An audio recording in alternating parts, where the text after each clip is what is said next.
Panowie, jeżeli wasze dziewczyny, żony, kobiety, kochanki lubią duże rozmiary, to koniecznie teraz powinniście zaprosić je przed ekrany swoich smartfonów, tabletów, komputerów czy tam telewizorów. Bo mój współprowadzący Piotrek Adamczyk chciałby pokazać im coś naprawdę wielkiego. Ja byłem temu przeciwny, ale jak sam zobaczyłem, to powiedziałem tylko krótko. Ja p***ole. Przed wami jeden z najpotężniejszych osobowych Volkswagenów. Czyli Volkswagen Atlas. I oczywiście prowadzący go atleta, nasz Piotrek Adamczyk.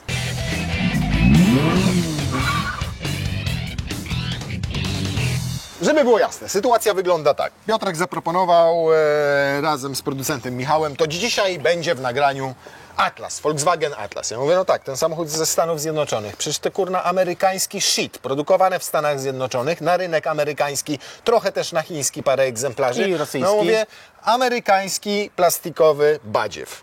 Zobaczyłem to auto. Usłyszałem, że jest z 2022 roku, że ma 40 000 kilometrów przebiegu. Zobaczyłem, jak wygląda w środku, jakie ma fotele, jakie ma wyposażenie, jaki ma silnik, bo to 3,6 litra, napęd na 4 koła. Usłyszałem cenę. Właściciel sprowadził sobie to auto, kupując je na aukcji za $11 000. Miało delikatnie uszkodzony przód tutaj. Nawet maska jest oryginalna cała, żadne poduszki nie wystrzelone. Kosmetyka generalnie. Pan przyjechał, wyciągnął mu maskę, bo takie miała uszkodzenie. Na gotowo niecałe 100 000 złotych. Co ty kupisz dzisiaj za te pieniądze? Nie Nawet kupisz. jakbyś chciał jakiegokolwiek Volkswagena z 2022 roku, to Golfa może kupisz za te pieniądze. No, za stówkę, tak, Golfa kupisz. Golfa za stówkę. Dobrze wyposażone Polo. Dobrze, no to dobra. Nie, no żartuję.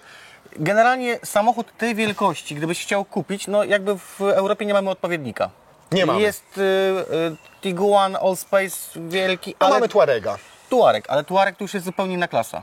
to Tak jakby premium. on chce wejść w premium, a to nie jest auto klasy premium, nie? Co ciekawe, no i oczywiście on i nie jest, choć wiele osób może sądzić, że jest zbudowany na płycie Tuarega, to nie. To jest zbudowany samochód na płycie Golfa, MQB, tylko oczywiście to jest płyta, która jest plastyczna, która jest Rozszerzona. skalowalna, więc można ją rozszerzać, można ją wydłużać, można ją podnosić, można ją obniżać. Robić z nią po prostu wszystko. Natomiast tą MQB w tym wypadku bardzo wydłużoną, bo samochód jest dłuższy od Tuarega o 16 cm, ma ponad 5 metrów. Raz, dwa, trzy, cztery, 5 i jeszcze nie doszedłem do jego końca. Rozstaw osi to prawie 3 metry, o 7,5 więcej niż w Tuaregu, więc auto pod każdym względem większe, nawet wyższe o 5 cm. Na szerokości tylko delikatnie jest szczuplejsze od Tuarega, tego najnowszego. 2016 rok rozpoczęła swoją karierę w Stanach Zjednoczonych. W 2021 mieliśmy lifting. To jest auto już po tym pierwszym liftingu. Po lifcie. To kosmetyka Natomiast taka. w zeszłym roku wszedł na rynek nowy Atlas, nazywa się New Atlas, czy jakoś tam. Natomiast no naprawdę cena przede wszystkim tutaj robi wrażenie. Przede wszystkim ze względu na to, co mamy, mój drogi, tutaj pod maską.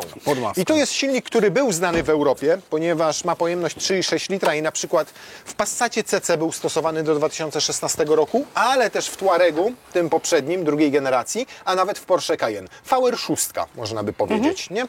Tak. Tylko tutaj nie wzdłużnie umieszczona, tylko umieszczona poprzecznie. No z racji tego, że mamy platformę MQB, dlatego jest tutaj w poprzek. No i tak jak wspomniałeś, Passat... Wolnossący. Wolnossący. Passat B6, Skoda Superb by Tak, też była. Superby był też Superb ten silnik, w rzeczywiście. dwójeczka, Tak. No też był. Ale i w A3 się zdarzał ten motor, w Tuaregu no to już wiadomo, on inaczej Jak się... w A3? W Audi A3? A3? Audi A3. W SC miał ten Nie. motor? Na pewno był w Nie, Golfie, nie. R36 taki Był, Golf był. był I Passat też był z R-ką i Tak. miał tam 300 koni ten silnik. Tak, natomiast w Skodzie nie było oznaczone, że jest żadnym tam super wow, po prostu było oznaczenie 3.6 V6. No błędne oznaczenie jakby, bo wszyscy oznaczają, że to jest V6, to nie jest V6, to jest po prostu VR-ka, tak zwany. Czyli one mają jakby rozebrać głowicę, może Piotrek tu wkleić gdzieś tu wam zdjęcie, no to jak zdejmiesz głowicę, to te cylindry są jakby naprzemiennie. One nie Dlatego są... jest taki kompaktowy, to jest Dlatego malutki jest kompaktowy. silnik jak tak, na i można go sześciocylindrowy. wszędzie, nie? wiesz, wpakować, prawda? Co do samego silnika, wiesz co, są różne opinie, jakby te starsze silniki się, no jakby na dzień dzisiejszy się trochę psują, no bo wiesz, już mają te swoje przebiegi. To ma mały przebieg, także tutaj jeszcze, wiesz, konstrukcyjniej. Co jest... znaczy duży przebieg dla tego samochodu? Słuchaj, te samochody, które jeżdżą w Europie, bo jakby też musimy powiedzieć, że tego silnika nie ma już oferowanego w żadnym aucie europejskim. No od 10 lat. Więc te, które jeszcze jeżdżą, czyli P6, Passaty, te Skodzianki, czy te Tuaregi, czy Q7 tej pierwszej generacji mają ten motor, no to tam są problemy. Jakimiś rozrządami, pobierają olej. No, ale one mają po 300 000. No więc właśnie. Odma olejowa potrafi tam, wiesz, sprawiać problemy, pobierają olej. I trochę tych rzeczy jest. Natomiast w tych silnikach już jakby pozmianowych na rynek amerykański, no ja nie słyszałem, żeby coś się działo. Poza tym tych samochodów jest jak na lekarstwo tutaj. Na Europie. naszym rynku jest jak na lekarstwo. Sprawdzałem ofertę sprzedażową na rynku, na znanym portalu aukcyjnym. Jest 7 samochodów wystawionych. No dobrze, ale to też oznacza, że może być problem z dostępnością części, gdybyśmy jednak musieli tutaj coś zrobić. Na przykład rozrząd. Wymienia się tu rozrząd? Słuchaj, rozrząd się wymienia jak najbardziej, bo on jest na łańcuchu i te stare silniki miały problemy z napinaczem. Natomiast normalne części są dostępne, bo on dalej jest oferowany jakby części zamienne do silników europejskich, więc on od czyli europejskiego... przyjmuje części europejskie? Jak najbardziej. Jeżeli chodzi o silnik, o skrzynię i hamulce, jesteśmy w stanie praktycznie wszystko kupić na rynku wtórnym, w sensie w tak zwanym zamienniku. A Jeżeli skrzynia jaka tutaj jest? tu jest 8-biegowa ZF-owska skrzynia, jest trochę zmieniona jakby, no bo silnik jest w No, poprzek, poprzecznie. ale też się zdarzały DSG-7.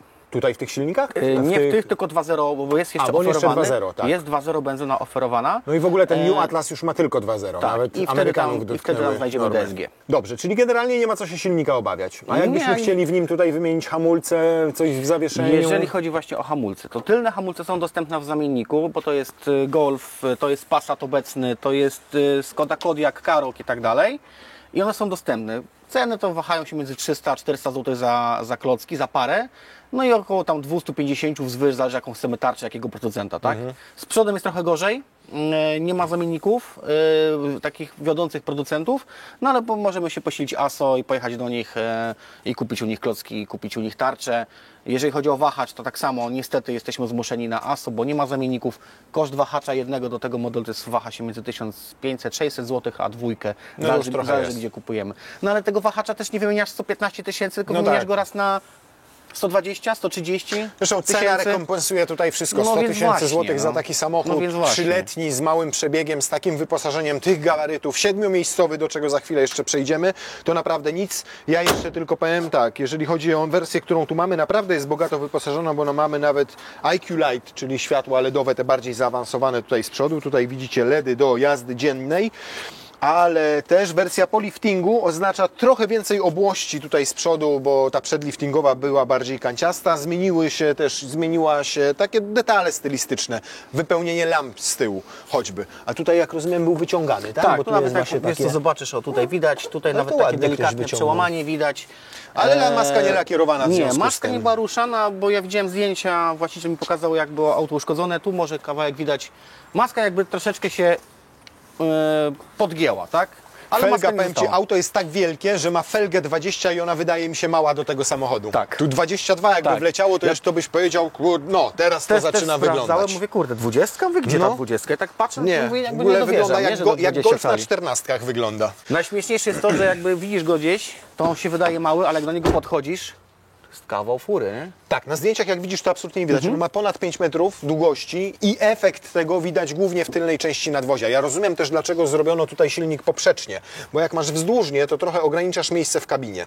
Jak masz poprzecznie i tak kompaktowy jak tutaj, to jesteś w stanie zaprojektować gigantyczne wnętrze i to jest coś, co mnie w tym samochodzie zdecydowanie najbardziej zaskoczyło.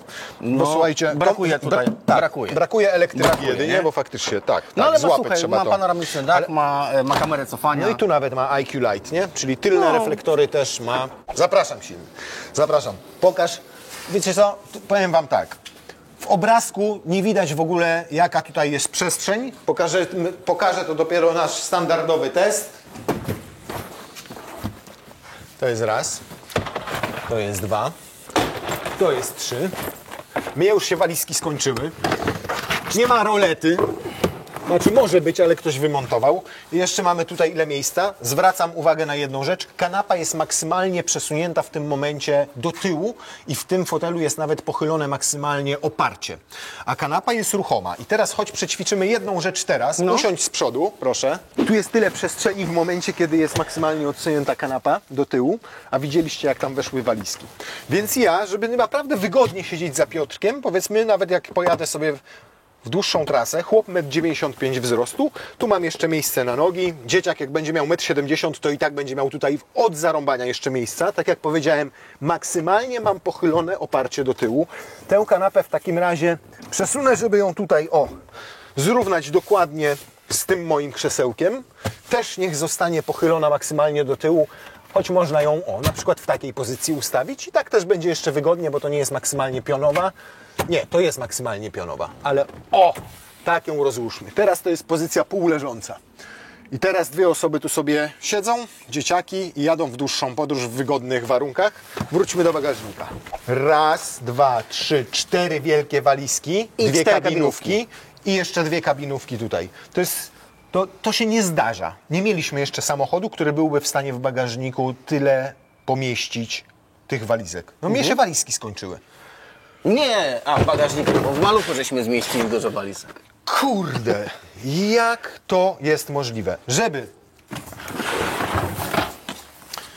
A teraz, poczekajcie, bo to jeszcze nie wszystko. Dzisiaj będzie odcinek generalnie o bagażniku, bo to, czym ten samochód zaskakuje, to jest coś niesamowitego. Tutaj mamy trzeci rząd siedzeń, do którego za chwilę przejdziemy, ale otwieracie to, a tu się okazuje, że jeszcze macie pełno przestrzeni na szpargały. Patrzycie, kurde, było koło zapasowe, ale do rowerku, niemożliwe. Podnosicie i to nawet nie jest dojazdówka, tylko to jest normalnie T160, 580, tylko 17. Nie, no to jest dojazdówka. W przypadku tego auta to jest W tego dojazdówka. przypadku tak. No ale... Dobra, ty, Wiesz, to możesz ją wyjąć i wrzucić sobie zestaw naprawczy. A czy mogę ją wyjąć i wrzucić sobie gazidło? Możesz. A Możesz, bo czy te silniki dobrze to znoszą? Słuchaj, generalnie to mamy układ bezpośredni wtrysku paliwa, czyli FSI. No i są różne opinie. Niektórzy mówią, że ten samochód, właściwie ten silnik, nie samochód, tylko ten silnik jakby nie lubi gazu, a bardzo dużo ludzi gazuje te samochody i jeżdżą. I się nic nie dzieje. To ciekawe. Czyli może zależy od tego, jaki gaz ktoś wsadza. Jeżeli najtańszy, No jeżeli to będzie najtańszy, to... no to byś miał problem, a jeżeli zainwestujesz parę złotych w lepszą instalację, no to pewnie nie będziesz miał problemu, nie? Jestem absolutnie w szoku. No to nie jest najlepszej jakości, ale kurna jest. Powiem Ci, za 100 000 złotych to nie będę marudził. Naprawdę. Głębokie kieszenie jeszcze tutaj po boku. Zobacz, jakbyśmy mieli roletę, która tutaj się znajduje, ma mocowania, to nawet przemyślano tutaj miejsce na roletę. Składasz ją tutaj, jak masz wszystkie fotele rozłożone, jedzie komplet pasażerów, to jeszcze jest miejsce na roletę. Kurde, czemu Amerykanie jednak potrafią w te rodzinne samochody znacznie lepiej? Nawet Amerykanie, którzy należą do Volkswagena, nie? Nie, bo to są Amerykanie, którzy siedzą w Niemczech w biurze konstrukcyjnym. 2 gniazda USB. No tam za chwilę do tych gniazd przejdziemy, ponieważ jak sobie postawimy te fotele, to pokażemy, jak to wygląda. Zobaczcie, tutaj w trzecim rzędzie chyba nikt nie jeździł, bo jeszcze przyjechał samochód normalnie z zabezpieczeniami, z folią na jednym i na drugim dzyndzlu, którym można, uwaga, zobaczcie, jeszcze jest taka drobna, teraz są zablokowane, tak? Bo bardziej ich pochylić się nie da. Tak. Nie da się. Tak już jest zablokowany fotel. Od razu zagłówki stąd wysunę, żeby było łatwiej. A popatrz teraz. Raz. Nie zamknie się klapa. Nie zamknie się. Nie. Tak, to bez problemu. Jedna, druga. Tu jeszcze jakieś plecaczki na szczyt. Jedna wielka walizka, dwie małe. A, tu nie ma elektryki. No, Poczekaj.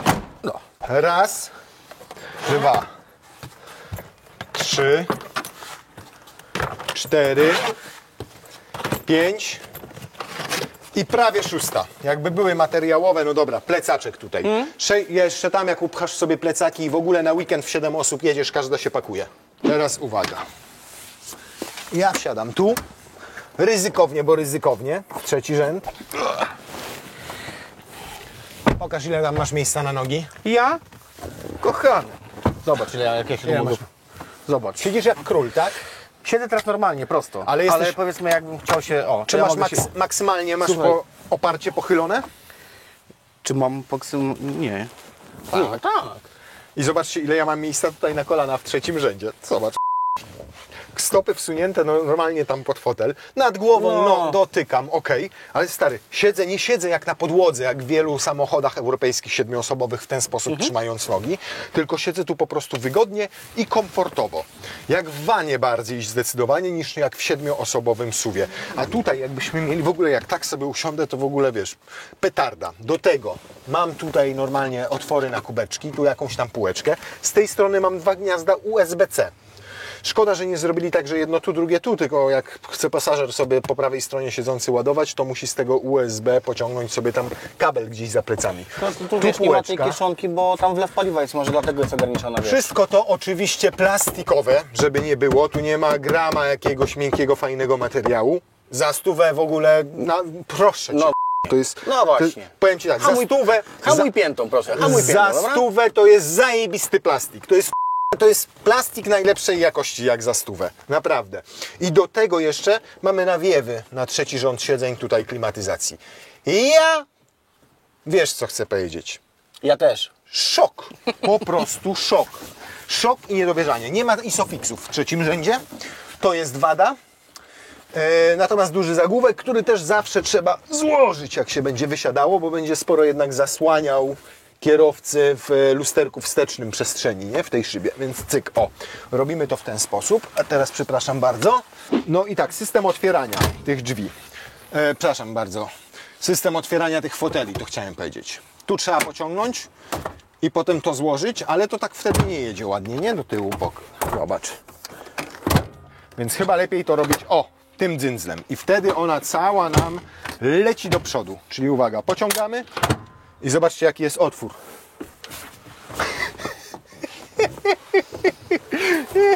Za 100 000 złotych? No nie. Wierzyć się nie chce. Naprawdę. Teraz siadam, przesuwam sobie do tyłu, ale tu zabawy, ależ ja to lubię robić. Pochylam sobie i znowu jak król. Dobra, tu jeszcze więcej tego miejsca. No i jestem w szoku, naprawdę jestem w szoku. Do tego trzecia strefa klimatyzacji. Tutaj 2 gniazda USB-C znowu. Tutaj mamy gniazdo, no niestety nie europejskie, czyli trzeba jakąś przejścióweczkę tutaj zastosować, żebyśmy mogli sobie na przykład podładować laptopa. 115V, nawiewy tutaj. W suficie nie mamy nawiewów, ale mamy szklany daszek, mamy LEDowe już lampeczki. I powiem Ci, że nawet jest ta skóra taka przyzwoita. No czuć, że to nie jest pół ani linowa, ani nie jest to nappa, ale jest tak delikatnie perforowana. Za 100 000 złotych to jest zajebista No skóra. właśnie chciałem delikatnie cyknąć, ale chyba się ugryzł język. Pytanie jakby wyglądało, jakby była materiałowa ta tapicerka. Tu mi nawet nie przeszkadzają, powiem Ci, cup holdery idealnie wypełniające. W tej cenie to Ci nic nie przeszkadza.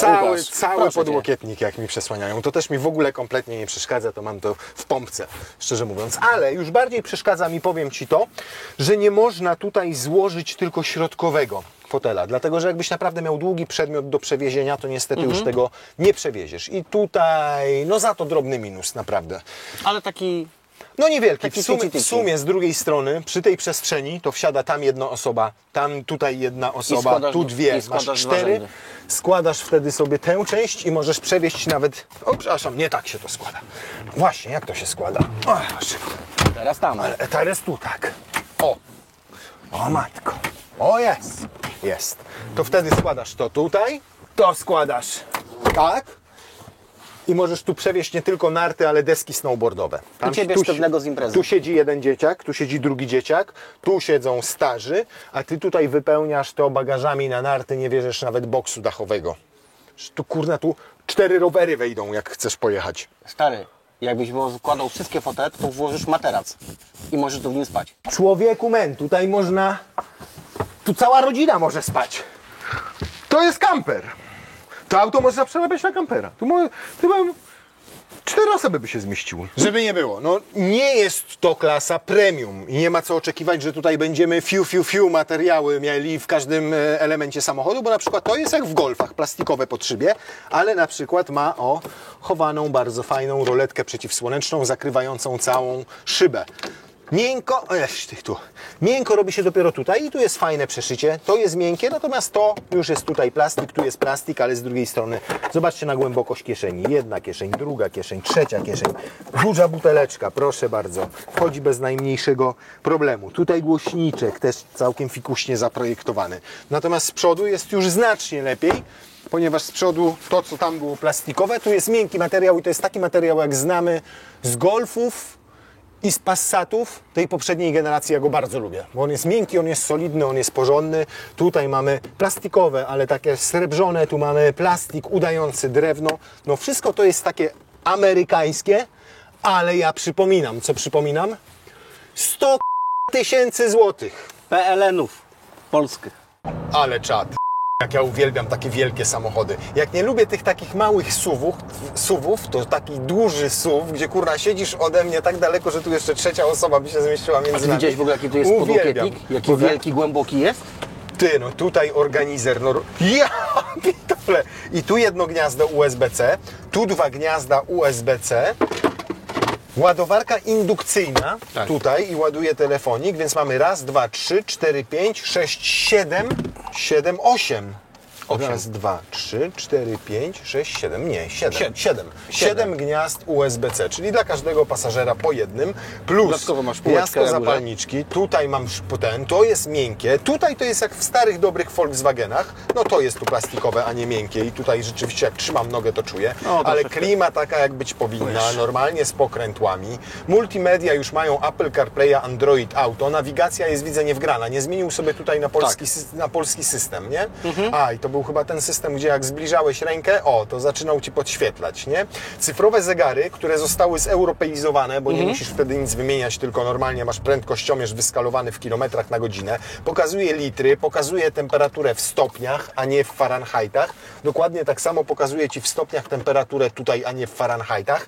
Zajebiste! W ogóle nie czujesz, że masz samochód sprowadzony ze Stanów, tylko wydaje Ci się, że to po prostu duży, fajny Volkswagen z Europy. No wiadomo, no to ta plastikowe drewienka gdzieś tam. Wiesz, no, 100 tysięcy złotych! Właśnie chciałem tu powiedzieć, nie czepiajmy się aż tak bardzo. Ale ja się nie... wiesz, ale musimy Piotrek, no ja rozumiem, ale musimy wskazywać również pewne mankamenty, gdyż widzowie gotowi nam jeszcze zarzucić brak obiektywizmu. No więc mówimy na przykład, że właśnie. Więc na przykład mówimy, że to nie jest europejski samochód, jeżeli chodzi o sztywność nadwozia i jakość wybierania nierówności. Bo tutaj to wszystko delikatnie tak zdaje się pracować, tak bym powiedział kolokwialnie. Słuchaj, nie trzeszczy. Nie, zawieszenie spoko. Wybiera bardzo ładnie, no gdzie nie gdzieś słychać tam w tylnej części nadwozia szczególnie, że to wszystko jest w dużej mierze plastikowe. Nie ukrywajmy tego, nie kombinujmy, Piotrek. Ty sam byś ten samochód byś powiedział, że wszystko zajebiście. No nie. Znaczy, mnie się podoba ten samochód. Tuareg by tutaj i Tiguan by tutaj przepłynęły, nic byś nie usłyszał. Tak, tylko że w Tuaregu mamy pneumatykę, a tutaj nie mamy pneumatyki i jest jedyna opcja, to jest po prostu zwykłe standardowe zawieszenie. I bardzo dobrze, bo nie mamy też adaptacyjnego zawieszenia, to są zwykłe amorki, więc tutaj w programie, kiedy zmieniamy sobie tryby jazdy, to zmieniamy są tryby jazdy? Są, rzeczywiście. I tu masz tryby jazdy, a samochód występował w wersji z napędem naprzód na 4 koła. Nasza to jest 4Motion. Tak, 4 napęd. Ale na Haldexie, czyli do 40% leci nam tam na tylną oś, maksymalnie do 50%. Powiedziałem do 400? Do 40. Nie, do 50%. Do 50. Jak pokrętło wciśniemy raz, to wchodzimy sobie w tryb właśnie Eco, Normal albo sportowy. Tak, ale tutaj zmieniamy tylko i wyłącznie skrzynię i silnik. Tak, custom możemy sobie, it's not available while driving. No to dobrze. To customa nie możemy teraz zmienić, musielibyśmy się zatrzymać, a mnie tak zajebiście się jedzie, że nie będę się zatrzymywał. Wygodny jest. To ty, nawet jak on reaguje fajnie na kierownicę. Myślałem, że będzie tak ślamazarnie jak samochód amerykański, ale tutaj bardzo przyjemnie reaguje na zmiany kierunku. Ja muszę przede wszystkim, wiesz co zrobić? Overview. To, co ja zawsze nie umiem zrobić, bo mi kamera zasłania, to teraz dokładnie. Teraz zrobiłem, czyli zresetowałem nam komputer pokładowy. No fajne są te cyfrowe zegary, bo mówię, ułatwiły zdecydowanie to zeuropeizowanie, nie? No, nie musisz wymieniać zegarów, nie musisz wymieniać tam niektórych elementów, tylko po prostu przekodowujesz, bądź zmieniasz menu na Europę. Ale oprócz tego, że mamy tutaj właśnie wybór pomiędzy trybami jazdy drogowej, to jeszcze mamy wybór pomiędzy Drive Mode Selection. Możemy na przykład off-road automatyczny, albo mamy off-road, który możemy też sobie skonfigurować wedle własnego uznania. No i jeszcze mamy śnieżek, czyli śnieg, droga, off-road albo off-road taki konfigurowalny. Powiem Ci, że zakres regulacji fotela jest taki, że ja go maksymalnie obniżyłem. Mam tyle miejsca nad głową, że ja muszę się delikatnie podnieść, bo siedzę prawie na ziemi. To jest niesamowite. Ja, rozumiesz? Właśnie trochę nie wierzę, że... Naprawdę. Na tym w ogóle jakby I tutaj na mam placu elektrykę. widziałem, jak ty się pchasz za kierownicę, mówię, kurde, masz nieprawdopodobne, no. Żadnym autem, nie chciałem Żadnym tak bardzo autem pojechać. się A nie pchałeś mieliśmy za kurna kierownicę. AMG GTR-a nawet używanego testowaliśmy i się tak nie pchałem od razu za kierownicę. Bo Piotrek, 100 000 złotych. Co tu jeszcze Rodzinny, duży samochód, który jest tani w eksploatacji. No ten silnik, powiedzmy, że... No tu taniej nie będzie w eksploatacji. Taniej nie będzie, jeżeli podjedziesz nim na stację benzynową. Średnio w mieście ten silnik będzie palił tak, znaczy w moim trasie, zdaniem przepraszam. ten koleś coś ściemniał. To niemożliwe, żeby to auto 100 000 złotych kosztowało. No mówię Chyba Ci, to wejdź jest- sobie na portal ogłoszeniowy Patrzysz na- znany. To 6 czy 7 samochodów jest na chwilę obecną w dniu No, ale są dzisiaj droższe, kręcimy. ja rozumiem, że ktoś chce zarobić, no, sprzedając ktoś po chce prostu, bo zarobić. Tutaj, tu bo właśnie prawda bez jest zabawy taka, kupił dla siebie, nie bo na handel. prawda jest taka, że ten samochód rynkowo jest wart znacznie więcej, nie? No tak. Jego wartość rynkowa jest znacznie większa. Ja myślę, że gdzieś koło 200, no tam pod 200 000 myślę, nie? O! Patrz, yeah! Odpowiednikiem jakby tego samochodu europejskim, czyli Tiguanem 1.5 TSI byśmy już się dawno obsrali. No 1.5 TSI na pewno. No właśnie. No i myślę, że to jest też pod względem jakbyś chciał kupić taki samochód, no to wolałbym tego 3.6, a nie 2-litrówkę, nie? No nie, no tu jest No to- masa, tu no. jest gabaryt, tutaj wyłącznie On pasuje musi dać taki radę, sześciocylindrowy. Ale nawet jak to gada, jak to brzmi, wiesz, jak tutaj reaguje on na gaz, żadnego mild hybryda, żadnych kombinacji, tylko po prostu Zarygowo. czysta moc z wolno ssącego silnika. Tak. Bo jeszcze nie powiedzieliśmy, wolno że ma ssą- turbo. z wolno Że nie ma ssąca turbo. motor. 280 koni i 360 Nm, bo to w tym całym ferworze też nam umknęło. Więc przyzwoita moc, przyzwoity moment obrotowy, natomiast masa i gabaryt też robią swoje, więc to nie będzie 6 sekund do setki, obstawiam, że No raczej nie, tam 9. gdzieś koło 8 chyba z hakiem, 8,7? coś. 8,9 wydaje mi się, że 8,9, było tak? fabrycznie, tak, dokładnie. No wiesz, na pewno przy takiej dynamicznej jeździe to odbije się na spalaniu, To tak? 15 teraz. No. No ale wyprzedzałem cały czas. No właśnie. To może wejdźmy w tryb Ale- efficiency. Wiesz, Łukasz, jeszcze trzeba brać jedną No, rzecz bo pod jesteśmy uwagę, w custom. że samochód waży swoje, prawda? No przy takim gabarycie, no to I przy trudno, żeby dynamicznej był lekki. jeździe, przy tym silniku, no nie będzie nam palił 6 litrów, tak? Nawet 2-litrówka, gdyby to była pod maską, to i tak tą dychę nam chochluje. Jeżeli mówisz, że nadaje się to do gazu i są tacy, którzy jeżdżą i Są. ten bezpośredni wtrysk nie zagraża tutaj trwałości tego silnika, tylko faktycznie spokojnie można przejechać tą 100 czy 150 na gazie, no to jest rozwiązanie, to jest opcja. No to nawet niech on ci spali tego To jest 15 alternatywa, nie? gazu, nie? Nie wspomnieliśmy jeszcze o tym, że moglibyśmy wybrać sobie inną wersję nadwozia, bo jest oferowana. A taka bardziej jak Q8, Jak taki wygląda chyba. Q8, nazywa się Sport Cross, tak? Mniejsza jest na pewno, nie ma trzeciego rzędu siedzeń. Jest pewnie. tak, nie ma trzeciego rzędu siedzeń, jest ścięta wtedy. Krótsza? Nie, jakby na długości jest taka sama, tył jest, wiesz, Okej. on się tym tylnym okienkiem... Czyli e, jest taki ładniejsza, najbardziej- ale mniej praktyczna. Ładniejsza, mniej praktyczna. Przypuszczam, że wiesz, większość tych ogłoszeń, które widziałem, no to jest właśnie ta wersja wyposażeniowa, czyli ten normalny Atlas. Szkoda, że go nie ma w Polsce, w Europie, nie? No nie może być byłby- Piotrek, wiesz co, byłby nie. dużym zagrożeniem dla tak, Tuarega. ale nie może być Piotrek, nie, wiesz co, to wiesz, to jest CO2, to ja nie jestem zwolennikiem tego, żeby ten samochód był oficjalnie sprzedawany w Europie. Powiem Ci tak, lepiej żebyśmy my sobie oszczędzali to CO2 jeżdżąc samochodami z 3 cylindrami, takimi 1.2, a niech sobie te fabryki tam produkują zamiast Tak. nas w samochodach to CO2. No. Tak. I te kopalnie, baterie do kopalnie. elektryków niech Tak, robią, właśnie, nie? tak, lepiej. No, Tak. ja myślę, że lepiej jest. Tak. Tak. Lepiej dla mnie, dla Ciebie, dla przyszłości, Dla pokoleń naszych dzieci. kolejnych. Tak, no. Dla drzew, dla papieru i w ogóle. Zobacz spalanie.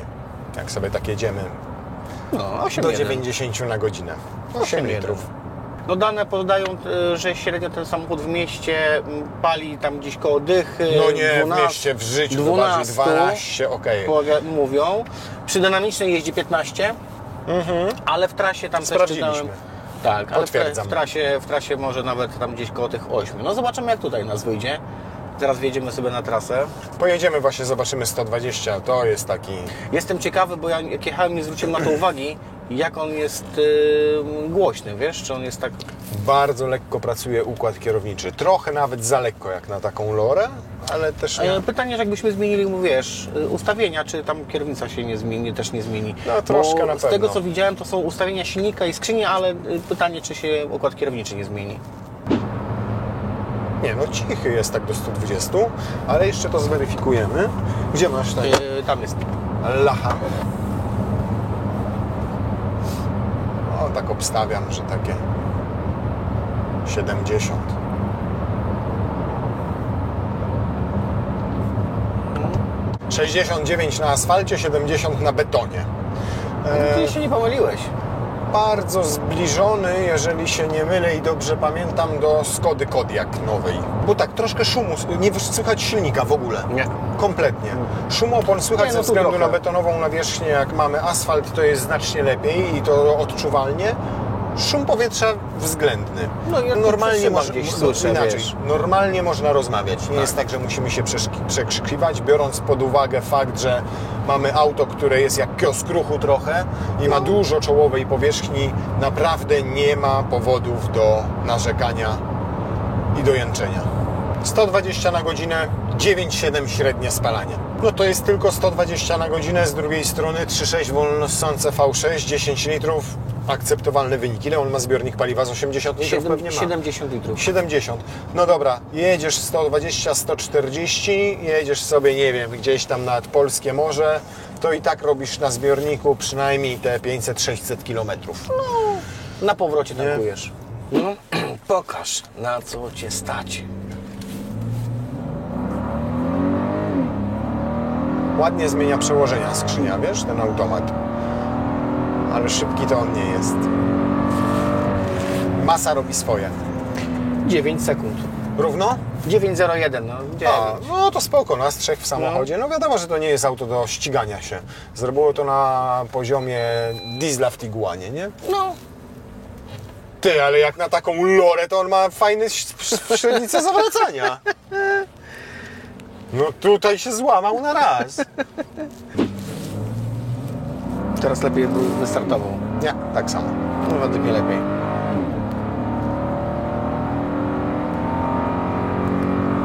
Już? No, gorzej, 9,23. Mówiłem? 9 sekund. No, 9. No ale za to wjeżdżasz nim sobie, wiesz, hamujesz gdzie chcesz, nie? Fajne auto. To auto jest nawet i 150 i 200 warte, jeżeli patrzymy na to, co dzisiaj się dzieje na rynku, a ile ono ma przestrzeni w środku, ile ci daje w tej cenie tak naprawdę.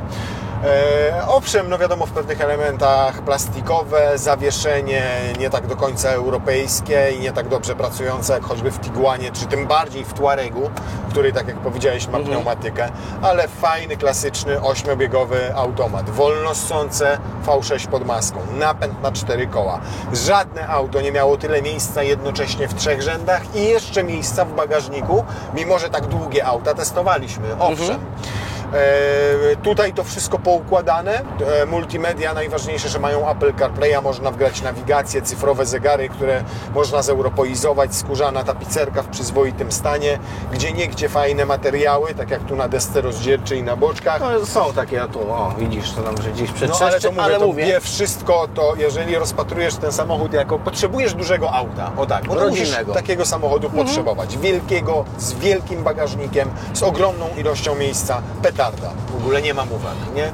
Więc jak tak patrzę na ten samochód, 9 na 10, jak w pysk strzelił. Ja bym mu dał dyszkę, bo mi te minusy malutkie, które są, to te wszystkie plusy przesłaniają. No najważniejsze właśnie, żeby minusy, Piotrek, nie przesłoniły nam plusów.